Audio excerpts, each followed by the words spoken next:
Hello नमस्कार दोस्तों, मैं आपका दोस्त एक बार फिर से आपके लिए बहुत ही इम्पोर्टेंट क्लास लेके आया हूँ दोस्तों। आज की जो क्लास है ये डाइजेस्टिव जो सिस्टम है, पाचन तंत्र, उसकी क्लास नंबर 2 है।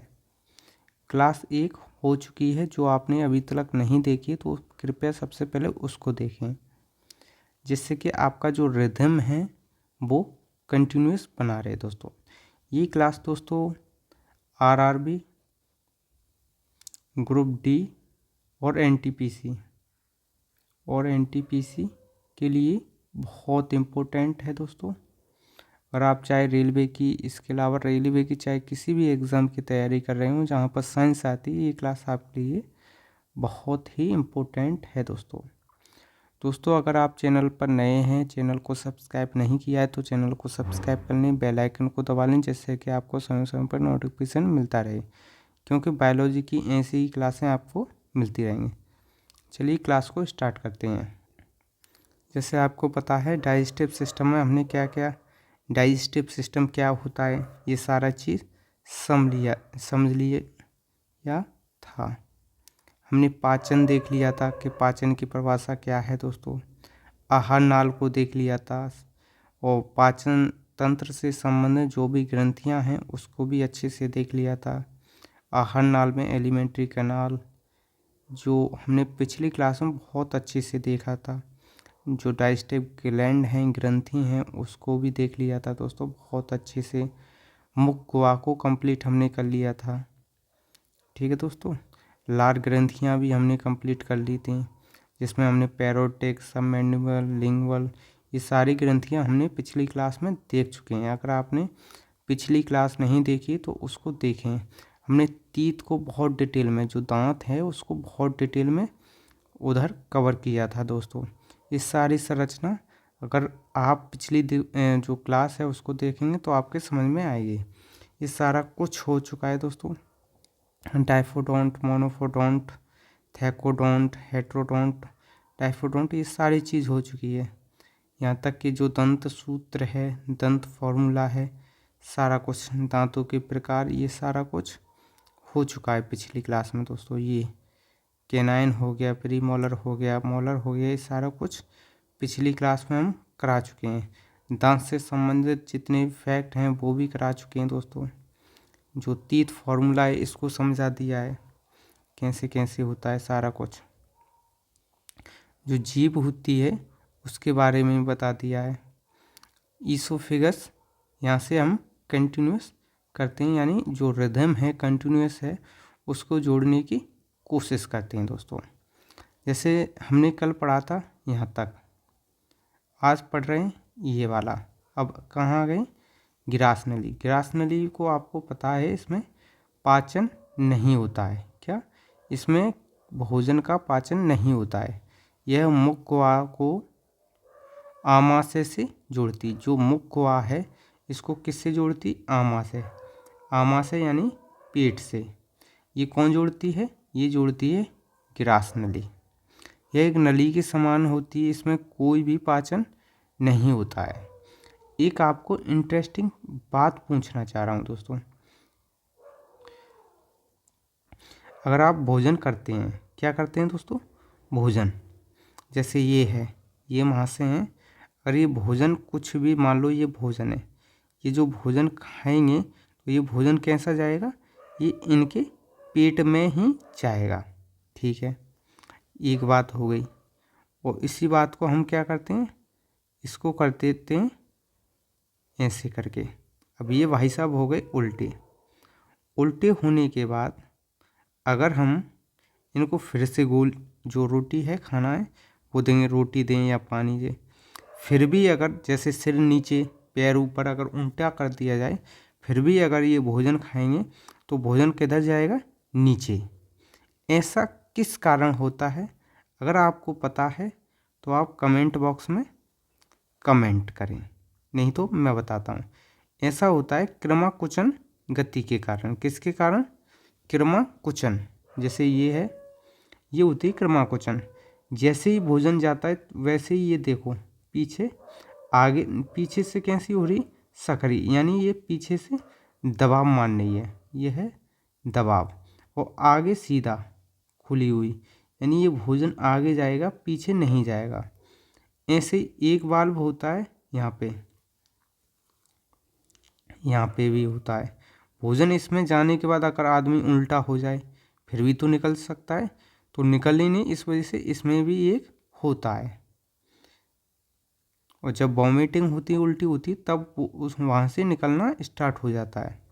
अब बात करते हैं पेट के जो स्टमच है इसके बारे में।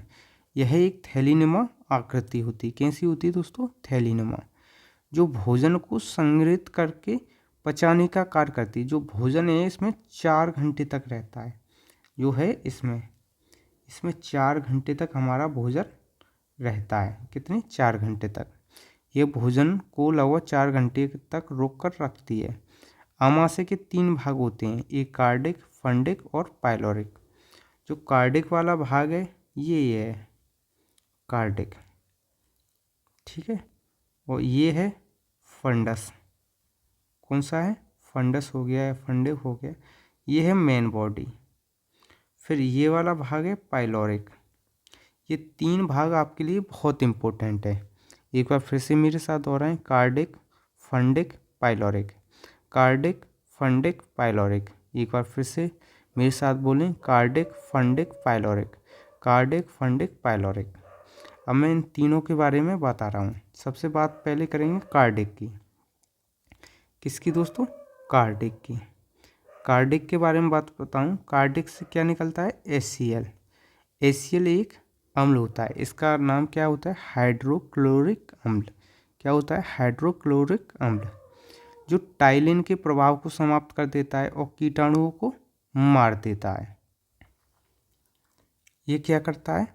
जो मुंह से एक तो जो लार ग्रंथि टाइलिन आती है उसके प्रभाव को समाप्त कर देता है, टाइलिन के प्रभाव को समाप्त। दूसरा, जो कीटाणु भी आ जाते, वैसे तो उस पर भी मार देती हैं, लेकिन उसके बावजूद भी कोई आ जाता है कीटाणु, तो इनको मारने का काम कौन करता है? HCl। यह भोजन को कैसा बना देता है? अम्लीय, क्योंकि खुद ही अम्लीय है। और दूसरा काम इसका इम्पोर्टेंट होता है कि जो एंजाइम होते हैं उनको क्या कर देता है? ये सक्रिय बना देता है। एंजाइम कैसे होते हैं? अनएक्टिव फॉर्म में, यानी वो एक्टिव नहीं होते हैं। जो इसमें पेट में एंजाइम पाए जाते हैं वो एक्टिव नहीं होते हैं। वो कैसे होते हैं? अनएक्टिव। उनको एक्टिव करने का काम किसका है? HCl का। ठीक है साहब। आगे बात करें फंडिक। फंडिक कौन सा होता है? बीच वाला भाग। फंडिक कौन सा होता है दोस्तों? बीच वाला भाग, जिसमें कांटेनुमा संरचना पाई जाती है, जिसको क्या बोलते हैं? जिसको बोलते हैं रुज्जु। जब कभी आदमी भोजन नहीं किए होता है तो रुज्जु अपने स्थान पर कैसी हो जाती? इस प्रकार से खड़ी हो जाती है, जिसको हम क्या बोलते हैं? चूहे काटना। कभी देखा है कि जैसे खाना हम नहीं खाए होते हैं तो यूँ लगता है पेट में चूहे कूद रहे हैं। ये कभी आपने कभी ना कभी किसी के मुख से आपने शब्द सुना होगा। तो वही क्या होता है कि रुचि अपने स्थान पर खड़ी हो जाती है, और रुचि खड़ी होने के कारण ही यह भोजन को रोक कर रखने का कार्य करती है। जब हम भोजन नहीं किए रहे होते हैं तो रुचि अपने स्थान पर खड़ा हो जाता है और चुभने लगता है, इसी को क्या बोलते हैं? चूहे काटना। उसके बाद बात करते हैं पाइलोरिक। हमने कार्डिक की बात कर ली, उसके बाद हमने फंडिक की बात कर ली। फंडिक बीच वाला है। अब किसकी बात करेंगे? कार्डिक की। यानी एक भाग ये हो गया, दूसरा ये हो गया। अब बात करेंगे तीसरे भाग की। तीसरा कौन सा है? पाइलोरिक। पाइलोरिक में क्या होती हैं? जठर ग्रंथियाँ, यानी गैस्ट्रिक ग्रंथ, जो ग्रंथि या ग्लैंड, जिनसे क्या निकलता है? जठर रस। और जब जठर ग्रंथि काम नहीं करती हैं उसको गैस्ट्रिक रोग बोलते हैं। एक बार ये कंप्लीट कर दें, क्या बोलते हैं? गैस्ट्रिक रोग। जठर रस में कौन कौन सा होता है? रेनिन और पेप्सिन। तो इसको अभी कंटिन्यूस करेंगे, इससे पहले इधर देख ले रहे हैं। अब ये आपकी मेन परीक्षा है, ये आपको बहुत समझना है। यानी हमने अब किसकी बात करेंगे? गैस्ट्रिक ग्रंथि। गैस्ट्रिक ग्रंथि। अब गैस्ट्रिक ग्रंथि कौन कौन सी होती है? एक होती है ऑक्सीजेंटिक। कौन सी होती है? ऑक्सीजेंटिक। और दूसरी होती है पेप्टिक। याद कर लो या इस सारणी को अपनी किसी नोटबुक पर बना लो। ऑक्सीजेंटिक और पेप्टिक। जो ऑक्सीजेंटिक होती है इससे क्या निकलता है, HCl। क्या निकलता है दोस्तों, इससे निकलता है HCl, इससे निकलता है HCl एसिड। वहीं जो पेप्टिक होती है इससे क्या निकलते हैं, एंजाइम। एंजाइम कौन कौन से, पेप्सिनोजन और प्रोरेनिन। कौन कौन से दोस्तों, पेप्सिनोजन और प्रोरेनिन। पहले इतना समझ लो। ग्रंथि क्या पाई जा रही हैं, दो, एक तो ये और दूसरी ये। पहली कौन सी, ऑक्सीजेंटिक। कौन सी, ऑक्सीजेंटिक, जिससे क्या बनना है, HCl। दूसरी पेप्टिक, जिससे क्या निकल रहे हैं, एंजाइम। इससे अम्ल निकल रहा है और इससे एंजाइम। एंजाइम कौन कौन से, पेप्सिनोजन और प्रोरेनिन। आपको बता दूं ये कैसे, अनएक्टिव, ये अक्रिय हैं। कैसे, अक्रिय, यानी यह सक्रिय नहीं है। ये कैसे, अक्रिय, यानी अनएक्टिव फॉर्म में है। कौन कौन से, पेप्सिनोजन और प्रोरेनिन। जैसे ये है, यहीं पे बात करूं, ये कैसे हमारे अक्रिय, अक्रिय हैं। कौन कौन से, पेप्सिनोजन अक्रिय है, प्रोरेनिन अक्रिय है। और पेप्सिनोजन को HCl क्या है, किस में बदल देता है, पेप्सिन में। ये कैसा हो जाएगा, सक्रिय। कैसा हो जाएगा दोस्तों, सक्रिय, यानी एक्टिव फॉर्म में आ जाएगा। ऐसे रेनिन, रेनिन कैसा हो जाएगा, एक्टिव, एक्टिव फॉर्म में आ जाएगा। प्रोरेनिन HCl को किस में बदल देगा, रेनिन। रेनिन कहला है कैसा है, एक्टिव। पेप्सिन कैसा है, एक्टिव। तो यही चीज़ है। इसके बाद प्रोटीन का जो पाचन करेगा, जैसे जो प्रोटीन है इसका पाचन कौन करेगा, पेप्सिन। ये किस में बदल देगा, पेप्टाइड या पेप्टोन में। जो केसिन प्रोटीन है जो मिल्क में पाया जाता है उसको, जो रेनिन है, कौन, रेनिन, रेनिन किस में बदल देगा, पैराकेसिन में। और पैराकेसिन फिर से पेप्सिन किस में बदल देगा, पेप्टाइड में। यह प्रक्रिया होती है, ये सबसे इम्पोर्टेंट है। बच्चे इसी में गड़बड़ करते हैं। इसी को अगर आप एक दो बार देखेंगे तो ये आपके समझ में आ जाएगी। और इसमें कुछ नहीं है, सबसे इम्पोर्टेंट यही है।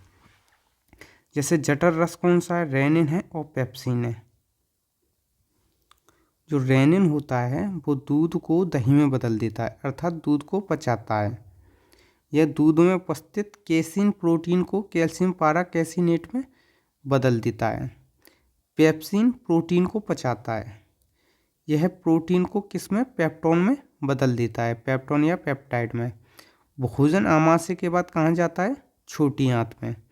भोजन आप किसका रूप ले लेगा, कायम का। जैसे भोजन यहाँ से आया, आने के बाद इसमें पाचन होगा, जो भी होगी। इसके बाद जैसे ही यहाँ पे निकलेगा, यहाँ पे ये किसका रूप ले लेगा, कायम का। इसकी जो इतनी प्रक्रिया थी वो हमने ऊपर समझ लिए। ये होता है स्टोमच अल्सर, यानी पेट में जो छाले पड़ते हैं। तो ये वाला, ये जो गैस्ट्रिक जो परत होती है वो एक तरह से उसमें छाले पड़ जाते हैं। अब बात करते हैं छोटी आंत की। किसकी बात करते हैं, छोटी आंत। इसको बोलते हैं स्मॉल इंटेस्टाइन। भोजन का पूर्ण पाचन कहाँ होता है दोस्तों, छोटी आंत में। छोटी आंत के 3 भाग होते हैं, डेडुनम, जेजुनम और इलियम। कौन कौन से दोस्तों, डेडुनम, जेजुनम, इलियम। ये वाला भाग होता है डेडुनम सबसे पहले। यहाँ पे जो भोजन होता है उसको क्या बोलते हैं, कायम। अब भोजन यहाँ पे जो डेडुनम है यहाँ पे कैसा हो जाएगा, क्षारी। क्षारी जैसे यहाँ पे कैसा था, अम्लीय। अम्लीय, अम्लीय किस वजह से, HCl की वजह से।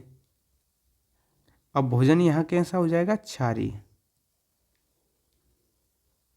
कैसा हो जाएगा, क्षारी। क्षारी होने का कारण क्या है, लीवर। लीवर से आने वाला बाइल जूस और अग्नाशय से आने वाला अग्नाशय रस, इसके कारण भोजन कैसा हो जाएगा, क्षारी। उसके बाद ये कहाँ, किस में जाएगा, जेजुनम में। उसके बाद डेडूनम, जेजूनम, उसके बाद इलियम। इलियम के बाद किस में चला जाएगा? बड़ी आंत में। ये सारा कुछ इसमें होता है। ठीक है, ये आपको साफ कर दिया। अब वो चीज़ पढ़ने से पहले हम क्या पढ़ेंगे? लीवर को। लीवर यह है सबसे बड़ी ग्रंथि है। इसका भार लगभग 1.5 किलोग्राम होता है। और यह जो सेल है, सेल चैप्टर में मैं पढ़ा चुका हूँ, यह अपने क्षतिग्रस्त हिस्से को पुनः स्वयं निर्मित कर लेती है। यकृत में किसका निर्माण होता है? वाइल जूस का, यानी पित्त का। लीवर की आंतरिक कोशिका को क्या बोलते हैं? हेपेटिक कोशिका बोलते हैं, जिनमें पुनः निर्माण की क्षमता सर्वाधिक होती है। लीवर हमारे शरीर का आंतरिक अंगों में सबसे भारी अंग है। इसका वजन 1.5 किलोग्राम से ऊपर होता है। सबसे बड़ा अंग है। भारी अंगों में स्किन सबसे बड़ा है। यकृत सबसे बड़ी बहिस्रावी ग्रंथि है। लीवर के बारे में देख रहे हैं। लीवर का जो कार्य है वो है यूरिया का निर्माण करना। क्या है दोस्तों? यूरिया का निर्माण यकृत द्वारा किया जाता है, जबकि यूरिन और मूत्र का निर्माण किडनी के द्वारा। यूरिया का यकृत द्वारा, यूरिन का निर्माण यानी किडनी के द्वारा। यह क्या करता है? ग्लूकोज को ग्लाइकोजन में संग्रहित करता है। कौन? लीवर। यह पित्तरस का भी निर्माण करता है। यकृत यानी लीवर के फंक्शन। इसे मानव शरीर का भंडार कक्ष यानी स्टोर रूम भी कहते हैं। एडिपोस टिश्यू, बसी ऊतक के रूप में वसा को संग्रहित करता है। कौन? लीवर। ये क्या करता है? विटामिन 2 होते हैं।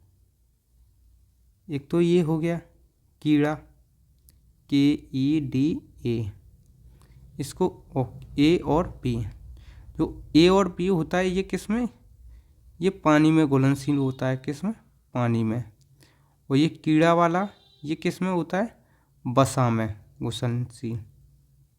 कीड़ा यानी ये वाला KEDA, कीड़ा, ये किस में घुलनशील होता है? वसा में। तो जब भी हम विटामिन लें तो कौन सा? A और विटामिन A, विटामिन B ज़्यादा ले सकते हैं। विटामिन K, E और D इनको नहीं लें, क्योंकि ये वसा में जो वसा होता है उसमें स्टोर हो जाते हैं। अब बात करेंगे गाल ब्लैडर यानी पित्त की थैली। ये जस्ट इसके नीचे ही रहता है। जैसे कि इसमें है, ये क्या है? ये है पित्त की थैली। जो भी पित्त बनता है इसमें ये जमा हो जाता है। फिर इसमें स्टोर पित्त इसमें आता है, और लीवर से भी। तो इसको बोलते हैं कॉमन बाइल डक्ट। यह है गाल ब्लैडर। और ये चीज़ हेपेटिक आर्टरी और हेपेटिक वेन। इसमें यकृत द्वारा बनाया गया पित्त आकर जमा होता है। पित्त का निर्माण नहीं होता है। पित्ताशय यकृत के ठीक नीचे रहता है। पित्ताशय में जब स्टोन हो जाती है यानी पथली, तो उसको ठीक नहीं किया जा सकता है, तो पूरे पित्ताशय को काटकर बाहर निकाल दिया जाता है।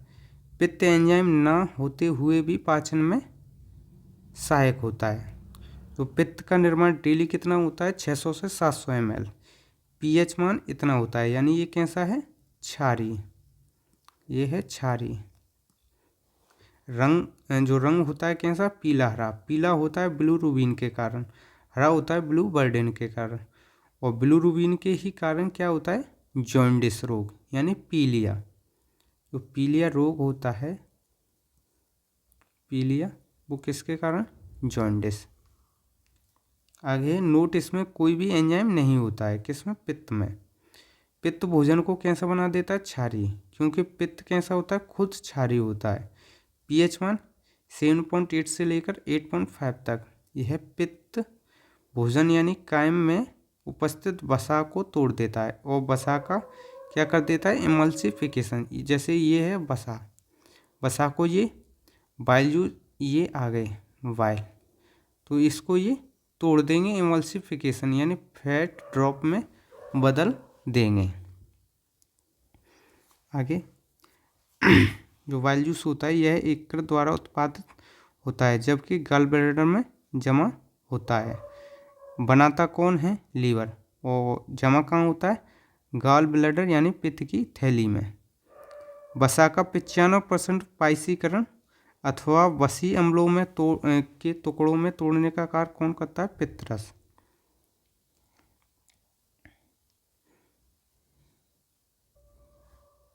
आगे बात करें डेडूनम। ये छोटी आंत का पहला भाग होता है। डेडूनम कहाँ होता है? छोटी आंत का पहला भाग होता है। अमाशय के बाद भोजन कहाँ जाता है? डेडूनम में। जब भोजन किसका? कायम का रूप ग्रहण कर लेता है, जहाँ उसमें पित्त आकर मिलता है। पित्त मिलने के कारण ये कैसा हो जाता है? क्षारीय बन जाता है। ग्रहणी में किसी भी प्रकार का एंजाइम नहीं होता है, यानी डेडूनम में किसी भी प्रकार का एंजाइम नहीं होता है, बल्कि इसमें 2 प्रकार के हार्मोन पाए जाते हैं। कौन से? कोलेस्टोकाइनिन और सिकेटिन। जो कोलेस्टोकाइनिन है यह पित्ताशय के पित्त निकलने को स्रावित करने को उत्तेजित करता है। पित्ताशय के पित्त यानी गॉल ब्लैडर के जो पित्त होता है उसको स्रावित करने का क्या कहता है? उत्तेजित करता है, जिससे कि भोजन कैसा हो जाए? क्षारीय। ये होता है गॉल ब्लैडर। ये है लीवर। ये लीवर से भी वाइल जूस आ रहा है जो स्टोर हुआ है, और लीवर से भी आ रहा है। तो ये किस में आ रहा है? एक कॉमन वाइल में। इस वजह से इसको क्या बोलते हैं? Common while duct. ये होता है पेनक्रियास। ये कौन सा होता है? अग्नाशय। इसका भी जूस इसमें ही आके यहाँ पे मिल जाता है। ये कौन सा है? ये है डेडूनम वाला भाग। और एक होता है सिकेटिन। ये अग्नाशयी रस को स्रावित करने के लिए उत्तेजित करता है ताकि भोजन सरलता से पचे। यहाँ से ये वाला जूस आ जाता है अग्नाशय रस। ये कॉमन वाइल डक्ट से आ जाता है, ठीक है, पित्त रस। ये भाग कौन सा है? डेडूनम। अग्नाशय से 3 प्रकार के एंजाइम निकलते हैं। इन तीनों को सामूहिक रूप से क्या बोलते हैं? पूर्णपाचक रस बोलते हैं, क्योंकि ये भोजन के सभी अवयव को पचा देते हैं। अब बात करते हैं अग्नाशय के बारे में। ये क्या है? ये एक मिश्रित ग्रंथि है। इसकी जो संरचना है वो कैसी है? पत्तीनुमा आकृति। खोज लैंगरहंस ने की थी। भोजन के पचाने में मदद करता है। रक्त यानी शर्करा का नियंत्रित करता है। अब मिक्स ग्लैंड किस वजह से? क्योंकि ये एक्सोक्राइन और बह यानी अंतःस्रावी और बहिस्रावी दोनों काम करता है। अंतःस्रावी ग्रंथि के रूप में ये हार्मोन्स निकालता है, बहिस्रावी ग्रंथि के रूप में यह एंजाइम या जूस निकालता है। जो एंजाइम निकालता है वो क्या है? भोजन के पाचन में मदद करता है। लेकिन हार्मोन्स क्या करता है? जो शुगर है, ब्लड शुगर है, उसको नियंत्रित करता है। आगे बात करें ट्रिप्सिन। जो ट्रिप्सिन एंजाइम निकलती है, बात कर रहे हैं एंजाइम की। ये प्रोटीन को पचाकर पेप्टाइड में बदल देता है। एमाइलेज क्या करता है? स्टार्च को शर्करा में तोड़ देता है। लाइपेज यह पित्त द्वारा पाइसीकरण वसा को तोड़कर ग्लिसरॉल तथा वसी अम्ल में बदल देता है। अब बात करते हैं अग्नाशय की। अग्नाशय की ही कर रहे हैं। यह अग्नाशय रस का निर्माण प्रतिदिन कितना होता है? 1 से 1 लीटर या 1 से ऊपर लीटर होता है। यह छोटी आंत में भेज देता है। एमाइलेज का काम क्या है? स्टार्च को माल्टेज में बदलना। लाइपेज का काम क्या है? लाइपेज का काम क्या है? लिपिड का फैटी एसिड में बदल देना। ट्रिप्सिन का काम क्या है? प्रोटीन का पेप्टाइड, और पेप्टाइड के बाद अमीनो एसिड में जैसे ही बदल देगा, यानी प्रोटीन का पूर्ण पाचन हो चुका है। जो अग्नाशय एंजाइम है उसको याद करने की ट्रिक है लेट, यानी लाइपेज, एमाइलेज और ट्रिप्सिन। उसके बाद आता है जेजुनम। जेजुनम में कोई क्रिया नहीं होती, पाचन की कोई क्रिया नहीं होती। ग्रहणी के बाद भोजन कहाँ पहुँच जाता है? जेजुनम। जेजुनम के बाद इलियम में। डेली 1 से 1.5 लीटर होता है या 1 लीटर। यह है एमाइलेज, लाइपेज और ट्रिप्सिन, ये देख चुके हैं। इसके बाद इलियम। यह छोटी आंत का अंतिम भाग होता है। यहाँ से भोजन का पाचन और अवशोषण दोनों होता है। यहाँ से कई प्रकार के आंत रस निकलते हैं। इन सभी आंत रस को क्या बोलते हैं? सक्सस इंट्रिकस। निम्नलिखित एंजाइम पाए जाते हैं, जैसे इरेप्सिन, यह प्रोटीन के पचाने में काम करता है। प्रोटीन पेप्टाइड को अमीनो एसिड में बदल देता है। यहाँ प्रोटीन का पूर्ण पाचन हो जाता है। जैसे भोजन कहाँ? आमाशय, आमाशय के बाद डेडूनम में, डेडूनम के बाद इलियम में। ठीक है।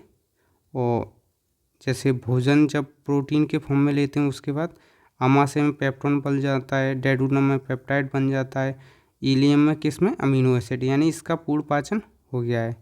जो लाइपेज है यह वसा का पाचन करता है, वसा को ग्लिसरॉल तथा वसीय अम्ल में तोड़ देता है। लाइपेज यानी वसा को, वसा फिर किस में टूटता है? ग्लिसरॉल में, उसके बाद वसीय अम्ल में, यानी जो फैट है उसका पूर्ण पाचक हो गया है। कब? जब ये वसीय अम्ल में बदल जाए।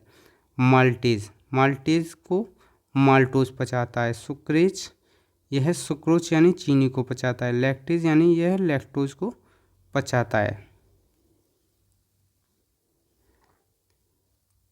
छोटी आंत, इसमें माल्टेज, सुक्रोज और लैक्टोज पाए जाते हैं। छोटी आंत का अंतिम भाग इलियम कहलाता है, जिसमें उंगली जैसी संरचना पाई जाती है, जिसे बिली बिली कहते हैं। यह बिली यानी बिलाई यानी अवशोषण यानी चूसने का कार्य करती है।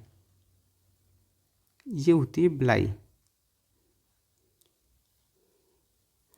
भोजन के बाद तुरंत पानी नहीं पीना चाहिए, क्योंकि यह एंजाइम को पतला कर देता है, जिससे कि पाचन नहीं हो पाता है। भोजन करने के कुछ समय बाद नींद आने लगती है, क्योंकि भोजन पचने के लिए शरीर का अधिकांश रक्त मांसपेशियों में चला जाता है। मस्तिष्क में रक्त की कमी हो जाती है, जिस कारण नींद आने लगती है। छोटी आंत यानी इलियम से भोजन निकलता है। छोटी आंत जिसका भाग इलियम है, जिससे भोजन निकलता है, वह किसका रूप ले लेता है? काइल का। यानी बड़ी आंत में जाने से पहले यह किसका रूप ले लेगा? काइल का, और बड़ी आंत में प्रवेश कर जाता है। बड़ी आंत में भोजन का पाचन नहीं होता है, इसमें केवल जल का अवशोषण होता है, भोजन का नहीं। इसमें विटामिन बी का निर्माण होता है।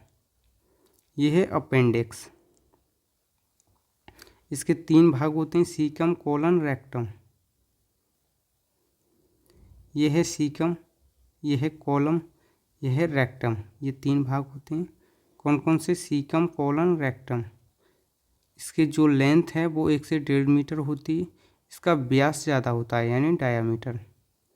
छोटी आंत के बाद भोजन किसमें? सीकम में प्रवेश करता है। ये कौन सा है? सीकम वाला भाग। पेट, सीकम पेट के दाहिने ओर होता है। सीकम पेट के किधर होता है? दाहिने ओर।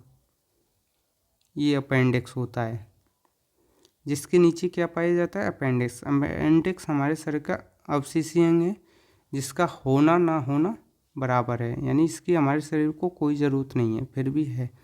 यह है अपेंडिक्स। यह सेल्यूलोज को पचाता है, जिसको हम लेते ही नहीं हैं। यह जानवरों का मुख्य अंग है। वैसे अंग को अवशेषीय अंग कहते हैं जो शरीर में तो हैं किंतु काम नहीं करते हैं। जैसे अपेंडिक्स हो गया, थर्ड मोलर हो गया, प्रीमोलर हो गया, पिन्ना कलपड़ हो गया, त्वचा के बार हो गए, जिनका कोई काम नहीं है। जब कभी भोजन अपेंडिक्स में फंस जाता है तो उसे ऑपरेशन करके पूरा काट दिया जाता है। जैसे ये इसमें फंस जाता है मल। सीकम के बाद कोलम प्रारंभ होता है, जिसमें जल का अवशोषण होता है। कोलन में ही म्यूकस का निर्माण होता है, जो भोजन को कैसा चिपचिपा बना देता है। म्यूकस का निर्माण मलाशय में अपशिष्ट पदार्थ जमा रहता है, जो गुदा के द्वारा बाहर निकल जाता है। पाचन की क्रिया एक जल अपघटन की प्रक्रिया है। मलाशय, मल का कुछ समय तक संग्रहण और फिर गुदा से निकल जाना। आगे बात करें, पाचन की संपूर्ण क्रियाएं 5 अवस्थाओं में होती है। इंजेक्शन, जिसमें भोजन को निकलने की क्रिया है। डाइजेशन, भोज्य पदार्थ का छोटे छोटे सरल पदार्थों में टूटना। एब्जॉर्प्शन, पचे भोजन पदार्थों को कोशिका जब सोख लेती है उसे अवशोषण कहते हैं। स्वांगीकरण, पचे भोज्य पदार्थ से ऊर्जा प्राप्त करने की क्रिया को स्वांगीकरण कहते हैं। मल त्याग, पचने के बाद बचे हुए अपशिष्ट पदार्थों को बाहर निकालने की प्रक्रिया मल त्याग कहते हैं। दोस्तों, आज की क्लास पूरी हो चुकी है। अगर आपको क्लास अच्छी लगे हो तो लाइक का बटन दबा दें। अगर आप इसकी PDF लेना चाहते हैं तो vision all exam Telegram channel से आप इसकी PDF ले सकते हैं दोस्तों। और दोस्तों, क्लास देखने के लिए धन्यवाद। नमस्कार दोस्तों।